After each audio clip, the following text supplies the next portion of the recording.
What's up, movie lovers, and welcome back to the Lucid Nightmare. I'm your host, as always, Jay Schatzer.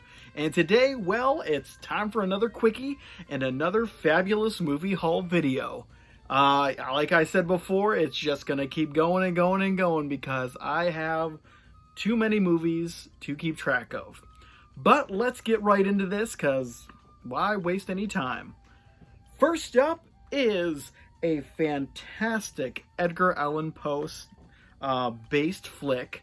It is from, who put this baby out? American International Picture. It's a Roger Corman flick, and it stars the fabulous Vincent Price. It is The Mask of the Red Death, and really, really classic production here.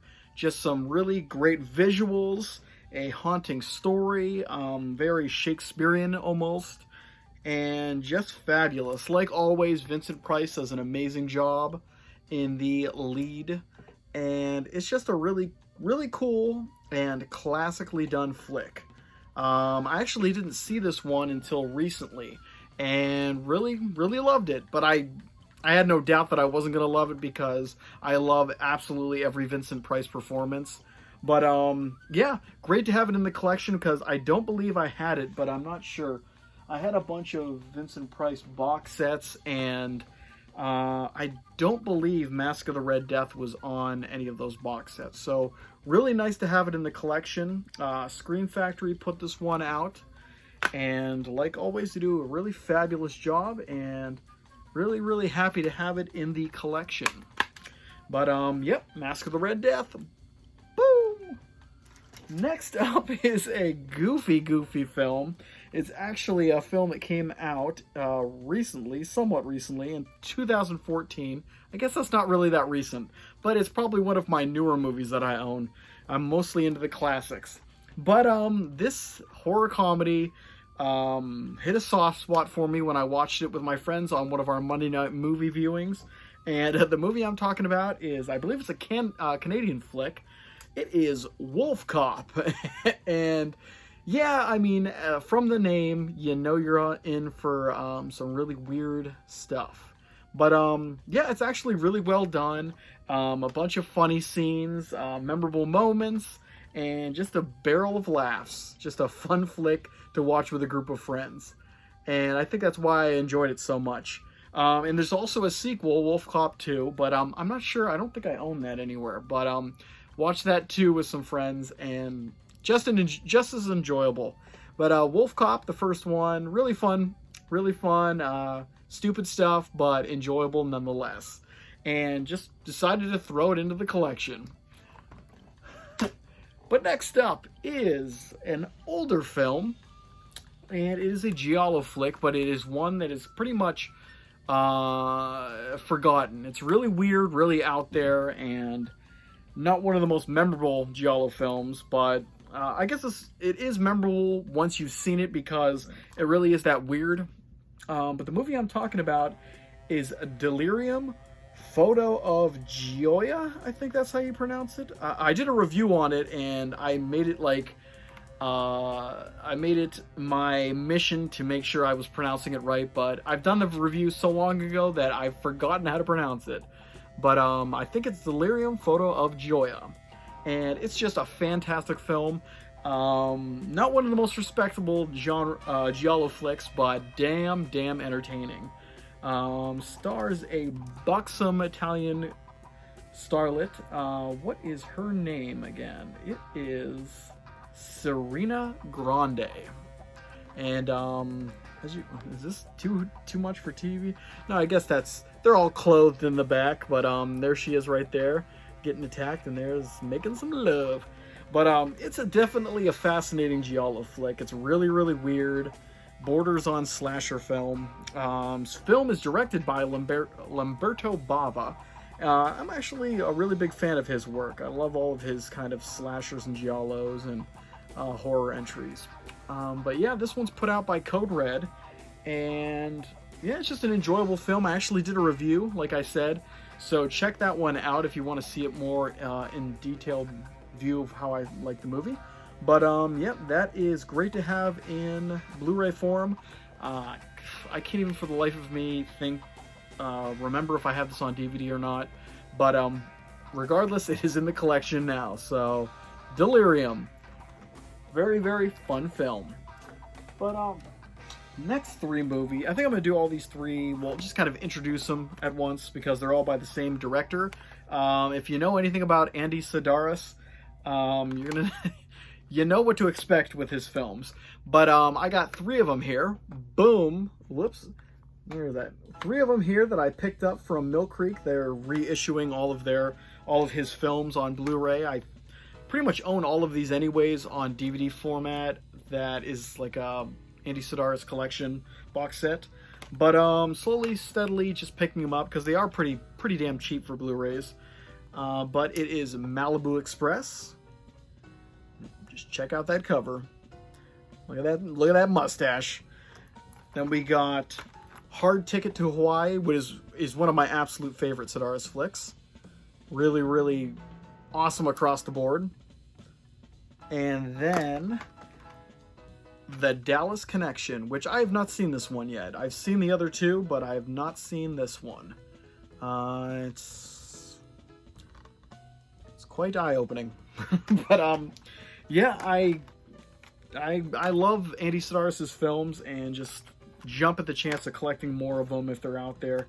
And I'm getting pretty caught up in the collection of upgrading it to Blu-ray. But like I said, Hard Ticket to Hawaii, one of my favorite films. Just so many outrageous scenes in this film, and I really enjoy the two lead actresses in this movie. And that's one of the thing about Andy Sedaris is just pretty much babes, boobs, and guns, and action, and explosions, and drug cartels, and that's pretty much every single film of his that he's come out with. But Malibu Express, very entertaining as well, and Dallas Connection, have not seen it, so I'll have to set some time aside and check it out. But yep, my little mini Andy Sedaris collection. But let's keep moving on to something that's really interesting. I actually kind of heard of this one out of nowhere. I'm a huge fan of Evil Dead, and this is pretty much the Japanese version of Evil Dead. And it is, this name is awesome. It is Bloody Muscle Bodybuilder in Hell, aka the Japanese Evil Dead. And yeah, it pretty much is the Japanese Evil Dead. It's got a lot of tropes from Japanese horror with, like with the visuals and stuff like that, but it's got the Evil Dead feel, the out-of-control style, the over-the-top gore, and a similar premise as Evil Dead. But a really, really cool flick. I was actually going to review this one. I had to pick it up on DVD because it does not have a Blu-ray release at all. But really, really gory, really interesting, and creative in its kind of visual style. And I believe it's a short film too. It's not that long, but yeah, really, really cool stuff. I'm glad I picked it up because I'm Evil Dead, the first one, original one, is my absolute favorite film. And it's nice to see like different cultures take on that classic film. But definitely gonna do a review for this sometime in the future. Bloody Muscle Bodybuilder in Hell. Fantastic name for a very bizarre flick. But let's keep moving on to this one is a very interesting film. It's pretty much a bunch of genres just lumped together. And the movie is Death Has Blue Eyes. And it is a Nico Mastorakis film. Did he direct it or produce it? Pretty sure, yeah, he wrote and directed this film. And I really love his work, and I love the stuff he produces as well. This one is just really, really out there. It's got sci-fi elements, it's got action, it's it's like a spy film in parts. It's just really got a whole bunch going on. It's got elements from Scanners, like the spy thrillers. It's just a really weird amalgam of stuff, but definitely interesting, and you never know where the hell it's going. But I mean, just like a quick premise is she's got telekinesis and can like kill people with her mind. And they run into these motorcycle dudes, and they kind of like hang out with him while hitmen are chasing him down. It's really hard to describe the film, but it's a hell of a lot of fun and really interesting. Ignore the Tremors ad. But yeah, really cool film, and something I want to review in the future because it really is out of the ordinary. There's really nothing like it, and definitely a fan of Nico's work. So hopefully I'll get a review for this, or if you're interested, just check out the trailer and see what you think. But definitely recommend the film. Out there stuff, really cool stuff. But let's move it on. I think this is another produced. This one is produced by Nico, I believe. I don't know. Yeah, he directed this one. So it's another Nico Mastorakis production, and it is The Wind. And watched this one recently for the first time, and it's actually a really interesting, like, murder mystery kind of film. But it's very tight packed. I don't even know how to describe it. It's a very intimate film where there's only a few actors and actresses in the movie, and it's in one location, but it's very atmospheric, almost Hitchcockian. I think this is like his stab at a Hitchcock kind of style film. But really cool. The main actress, Meg Foster, right there, the crazy cat-eyed lady from They Live, is in this one. She's the main lead. She's a writer. I believe she's a writer. Yeah, she's a writer. And she's kind of in this secluded Greek island, and she kind of is stalked by a killer. And it's kind of deals a lot with surreal imagery and dreams, and you don't really know what is true and what is not. But it's a really cool film. Definitely recommend it. And maybe I'll get a review for it in the future. It's almost an 80s slasher or a giallo kind of film too. It's like all of Nico's films, they all have different elements of different films. It's kind of an amalgam, like I said, of the last one, where it just kind of combines everything into something that's kind of truly unique, with a lot of influences that you can tell, though. But yeah, great film. Great film. And both of those ones are Arrow Video releases. Never owned them prior, and never saw them until recently.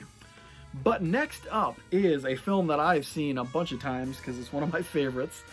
Severin just put it out recently, and I picked it up. It is Day of the Animals, and I did review this one, so check out the review if you want to check out a more in-depth look of the film. But totally fun animal attacks film that really goes into crazy, bizarre territory. Leslie Nielsen is in this film, and if there's one thing you learn from this video is that Leslie Nielsen, he wrestles a bear and just totally loses his shit. He just goes crazy.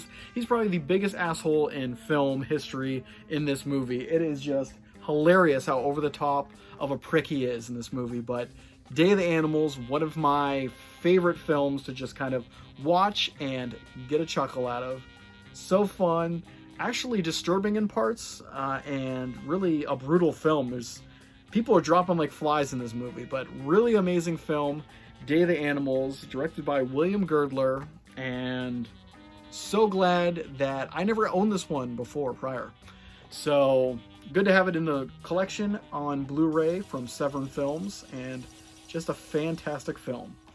But I'm gonna cut the video short, because we are getting at that long time period. But bam, look at that. Good stuff. But that is it for me today, guys. Hope you liked that quickie little video haul. And we got plenty more to go, so don't worry your pretty little heads. I got more coming your way. But that's it. Hope you enjoyed it. Hope you're having a good time with these videos, and I hope you like what I'm doing here. If you do, please like and subscribe and leave a comment below, because I'd love to hear from you. But until then, I'll see you crazy bastards the next time I get in front of a camera and talk about movies. So take care, stay out of trouble, and get on out of here. Later, guys.